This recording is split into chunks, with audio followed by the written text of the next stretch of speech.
사람은 왜 고통을 겪는가? 우리는 늘 이렇게 묻습니다. 왜 나에게 이런 일이 생겼는지, 왜 나는 혼자 외로운 건지, 왜 아무도 나를 알아주지 않는 건지. 하지만 이 질문은 잘못된 방향일지도 모릅니다. 진짜 중요한 질문은 이겁니다. 고통은 나를 어디로 데려가고 있는가? 18년 동안 유배지에서 홀로 견뎌낸 한 사람, 다산 정약용. 그는 바람조차 스산한 땅, 전라도 강진의 외진 마을에서 매일같이 자기 내면의 목소리와 싸웠습니다. 그리고 그곳에서 그는 죽지 않았습니다. 오히려 그는 다산이라는 이름으로 거대한 사상가로 다시 태어났습니다.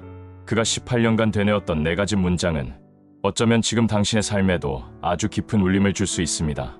왜냐하면 이 문장들은 단지 과거 한 지식인의 철학이 아니라 지금도 외롭고 괴로운 우리 각자의 일상에서 버텨야 할 이유를 말해주기 때문입니다. 그리고 이 문장들을 그냥 스쳐 지나간다면 당신은 아주 강력한 자기 회복의 기회를 놓치는 겁니다. 지금부터 그 4가지 문장을 하나씩 마주하겠습니다. 단순한 명언이 아니라 심리학과 철학, 역사 속 통찰을 더해 당신 자신의 삶과 깊이 연결해 볼 것입니다. 왜냐하면 이건 다산 정약용의 이야기이자 바로 당신의 이야기일 수 있으니까요. 첫 번째, 고통의 본질을 꿰뚫는 통찰. 우리는 재앙을 끝이라고 생각합니다.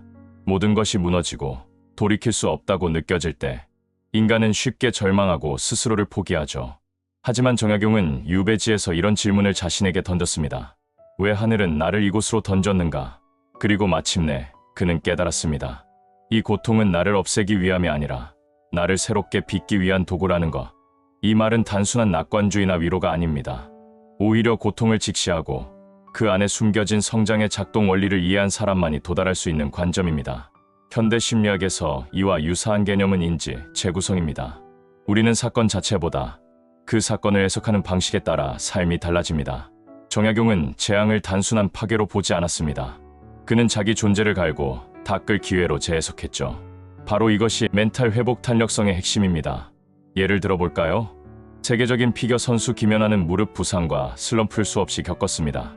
하지만 그때마다 이건 나를 무너뜨리는 게 아니라 더 단단하게 만드는 과정이라 말하곤 했죠. 결국 그녀는 가장 혹독한 시련을 가장 완벽한 무대의 연료로 바꿔냈습니다. 스토아 철학의 대표자 에픽테토스는 노예 출신 철학자였습니다. 그는 말했습니다. 우리가 통제할 수 있는 것은 내면뿐이다. 그리고 운명을 사랑하라고 했죠. 에몰 페이티, 운명을 사랑하라. 정약용 역시 같은 자세를 취했습니다. 그는 하늘이 내려준 운명을 원망하기보다 그 안에서 자신을 벼리기 시작했습니다. 불 속에서 쇠를 두드리듯 자신을 단련한 것입니다. 27년의 감옥살이를 견디고 그 안에서 자신의 내면을 혁명시킨 한 인물이 있죠. 넬슨 만델라. 그는 복수 대신 용서와 통합을 선택했습니다. 고통을 개인의 분노로 삼지 않고 민족 전체의 성수로 바꿔낸 사람. 이것이 바로 고통을 단련의 도구로 바꾼 대표적인 사례입니다. 지금 당신의 삶에도 뜻밖의 고통, 외로움, 실패가 있습니까? 그것은 단지 당신을 괴롭히기 위해 존재하는 것이 아닙니다. 오늘 단 5분만이라도 이 질문을 적어보세요. 이 고통은 나를 어디로 데려가려 하는가? 그리고 자신에게 말해보세요. 나는 지금 단련되고 있다. 이 말을 진심으로 믿는 순간 고통은 당신의 적이 아니라 가장 강력한 조력자로 바뀔 것입니다. 두 번째, 남이 알아주지 않아도 괴념치 마라. 내가 진실로 오르면 그뿐이다. 왜 아무도 나를 인정하지 않을까? 이 질문은 많은 사람을 지치게 만듭니다. 좋은 일을 해도 묵묵히 노력해도 결과는 조용할 때가 많죠. 그때 우리는 스스로에게 이런 생각을 하게 됩니다. 내가 잘못된 건가? 계속 이렇게 살아도 되는 걸까? 정약용도 마찬가지였습니다. 한때는 조정의 중책을 맡은 엘리트였지만 한순간 권력의 바깥으로 밀려났고 수십 년을 세상이 외면한 사람으로 살아야 했죠. 하지만 그는 이렇게 말합니다. 남이 알아주지 않아도 괴념치 마라. 내가 진실로 오르면 그뿐이다. 이 말은 단순한 자기 위로가 아닙니다. 이건 존재의 중심을 바깥에서 안으로 옮기는 철학적 전환입니다. 현대 심리학에서 이 말은 자기 결정 이론과 연결됩니다. 이 이론은 인간의 동기에는 2가지 방향이 있다고 말합니다. 외재적 동기 보상, 칭찬, 타인의 인정. 내재적 동기 의미, 자율성, 성장. 우리는 대부분 외재적 동기에 지배됩니다. SNS 좋아요 수, 상사나 부모의 인정, 사회적 타이틀. 그런데 문제는 이런 인정은 우리의 가치가 아니라 조건에 달려 있다는 거죠. 정약용은 내면의 동기로 살아가기로 결심했습니다. 즉, 남이 알아주지 않아도 나는 옳은 길을 간다는 자율적 존재로 자기 삶을 정의한 거예요. 이건 우리가 끊임없이 흔들리는 자존감의 중심을 되찾는 방법이기도 합니다. 공자는 말합니다. 군자는 사람을 속이지 않는다. 내면이 바르면 세상이 안 알아줘도 흔들리지 않는다. 이건 형식적 윤리가 아니라 존재의 품격에 대한 말입니다. 또한 철학자 칸트는 도덕은 외부의 보상이 아니라 실천이성, 즉 스스로 옳다고 여긴 행위를 하는 데 있다고 했죠. 정약용의 말은 이런 철학과 닮아 있습니다. 진실로 옳다면 외부의 박수는 필요 없다. 그가 말한 옳음은 법적 정당성보다도 존재의 방향성에 가깝습니다. 빈센트 반 고흐, 생전에는 단 한 점의 그림밖에 팔리지 않았습니다. 재능 없는 화가, 문제아로 여겨졌지만 그는 그림을 그리는 게 자기 삶의 진실이라고 믿었습니다. 그의 명성은 죽고 나서야 시작됐지만 그가 계속 붓을 들 수 있었던 건 단 하나, 남이 몰라도 나는 이 길을 간다 는 내면의 확신 때문이었습니다. 정약용도 마찬가지입니다. 강진의 초가집에서 조선의 미래를 설계했고 조선 최고의 실학자가 되었습니다. 그 누구도 알아주지 않던 그때에도 오늘 하루 이렇게 질문해보세요. 지금 내가 하고 있는 이 일이 진실로 나에게 의미 있는가? 만약 그렇다면 그것만으로 충분합니다. 남이 몰라도 괜찮습니다. 왜냐하면 당신의 길은 타인의 박수가 아니라 당신의 방향성으로 결정되니까요.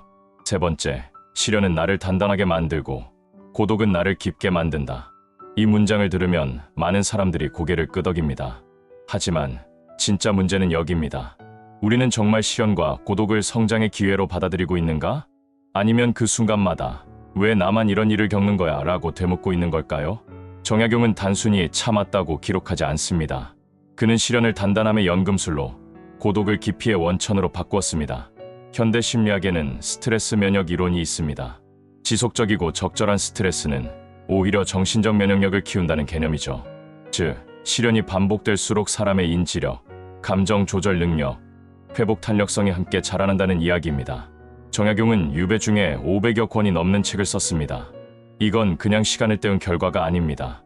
그는 고립과 시연 속에서 지속적이고 깊이 있는 사고, 즉 심층 사고를 반복한 결과 한 시대를 대표하는 사상가가 된 것입니다. 사르트르는 말합니다. 인간은 태어날 때 혼자이며 죽을 때도 혼자다. 고독은 실존의 본질이다. 실존주의 철학은 말합니다. 고독이란 피해야 할 감정이 아니라 진짜 나를 만나는 시간이라고.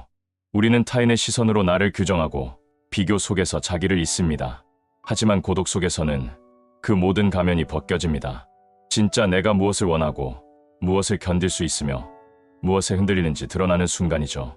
정약용이 그렇게 유배지에서 만난 사람은 외부의 정치인이 아니라 자기 내면의 철학자였습니다. 흑인 여성 시인 마야 안젤루는 어린 시절 큰 충격을 겪은 후 5년간 말을 잃었습니다. 완전히 침묵 속에서 살았죠. 하지만 그 시간 동안 그녀는 책을 읽고 시를 쓰며 세상을 내면으로 이해하기 시작했습니다. 이 침묵의 시절이 있었기에 훗날 그녀는 말로 전 세계를 움직이는 시인이 될 수 있었습니다. 고독은 때로 말보다 더 큰 언어입니다. 혹시 지금 당신도 고립되어 있다고 느끼시나요? 누구도 당신을 이해하지 못한다고 느끼나요? 그렇다면 지금이야말로 깊어질 수 있는 기회입니다. 고독이 당신을 무너뜨리게 두지 마세요. 오히려 고독을 당신의 두 번째 심장으로 만들 수 있습니다. 오늘 하루 휴대폰을 잠시 끄고 자기 내면과 마주할 단 10분의 시간을 가져보세요. 그 시간이 반복된다면 당신 안에도 정약용의 깊이가 깃들게 될 겁니다. 네 번째, 하루하루가 거짓으로 채워지면 인생 전체가 거짓이 된다. 우리는 하루를 시작하며 이런 말로 자신을 설득하곤 합니다. 오늘 하루쯤은 괜찮아. 조금만 속이고 다음에 잘하면 되지. 하지만 이 작은 거짓, 사소한 자기 기만이 반복되면 그건 더 이상 작은 문제가 아닙니다. 정약용은 그것을 정확히 꿰뚫었습니다. 하루하루가 거짓이라면 결국 당신의 인생 전체도 거짓이 된다. 이 문장은 단순한 도덕적 경고가 아닙니다. 이건 삶의 정직성과 방향성에 대한 경고음입니다. 한 사람의 인생은 대단한 한순간이 아니라 무수히 많은 하루들의 누적으로 이루어진다는 철학이 담겨 있죠. 현대 심리학에서 이 문제는 자기기만 self-deception, 자기기만으로 설명됩니다. 자기기만은 단순한 거짓말보다 훨씬 위험합니다. 왜냐하면 우리는 스스로를 속이는 법에 익숙해지기 때문이죠. 또한 인지 부조화 이론에 따르면 우리는 자신의 행동과 신념이 불일치할 때 그 불편함을 해소하기 위해 거짓을 정당화하려고 합니다.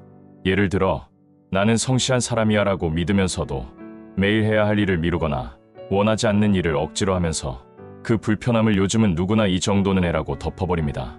하지만 이런 인지 부조화가 반복되면 자기 정체성 자체가 흐려지고 마침내는 무엇이 진짜 나인지조차 모르게 됩니다. 철학자 프리드리히 니체는 이런 질문을 던졌습니다. 지금 이 순간을 앞으로 무한히 반복하게 된다면 당신은 그 삶을 감당할 수 있는가? 이것이 바로 영혼회귀 영혼회귀입니다. 니체는 우리에게 이렇게 요구합니다. 하루하루가 반복되어도 부끄럽지 않은 삶을 살아야 한다. 진실하지 않은 하루가 쌓이면 결국 인생 전체가 외면하고 싶은 기억으로 채워질 수 있다는 말이죠. 정약용도 같은 통찰을 했습니다. 그는 유배지라는 극단적인 고립 속에서도 자기 일상을, 자기 사고를, 자기 글쓰기를 한치의 타협 없이 정직하게 채워갔습니다. J.K. 롤링 해리포터 시리즈를 쓰기 전 극심한 우울증과 가난 속에서 매일 카페에 앉아 글을 썼습니다. 그녀의 하루는 화려하지 않았지만 그 하루의 진시함이 결국 인생 전체를 바꿨습니다. 또 다른 예로 운동선수 마이클 펠프스는 하루도 빠짐없이 훈련 루틴을 지켰습니다. 그가 말하길 메달을 따는 날은 특별하지 않다. 내가 매일 정직하게 훈련한 하루하루가 특별한 것이다. 이 질문을 오늘 스스로에게 던져보세요. 나는 오늘 하루를 진실하게 살았는가? 자신에게 솔직해질 용기가 있다면 그때부터 비로소 당신은 진짜 삶의 중심에 도달하고 있는 것입니다. 인생을 바꾸고 싶다면 내일을 바꾸려 하지 마세요. 오늘 하루를 정직하게 쌓으세요. 그 하루가 쌓여 결국 당신의 인생을 증명해 줄 테니까요. 당신은 지금까지 조선이라는 시대를 살아낸 한 사상가의 고통과 고독, 진실과 사랑을 통과한 문장들을 들었습니다. 하지만 이건 단지 정약용의 철학이 아닙니다. 그는 고통 속에서 글을 썼고 당신은 일상의 고단함 속에서 그 글을 듣고 있죠. 이 순간 두 사람의 삶이 겹쳐졌습니다. 이제 중요한 건 하나뿐입니다.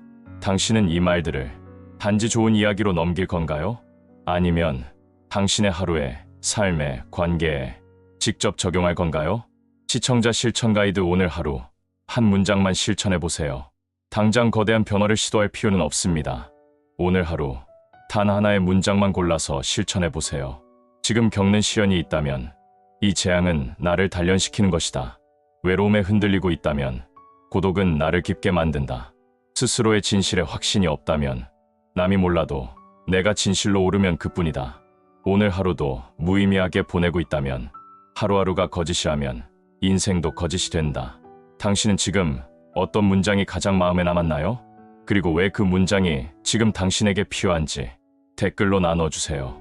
그 말은 누군가에게 또 다른 울림이 되고 또 다른 삶의 변화를 이끌 수 있을지도 모릅니다. 시청해 주셔서 감사합니다.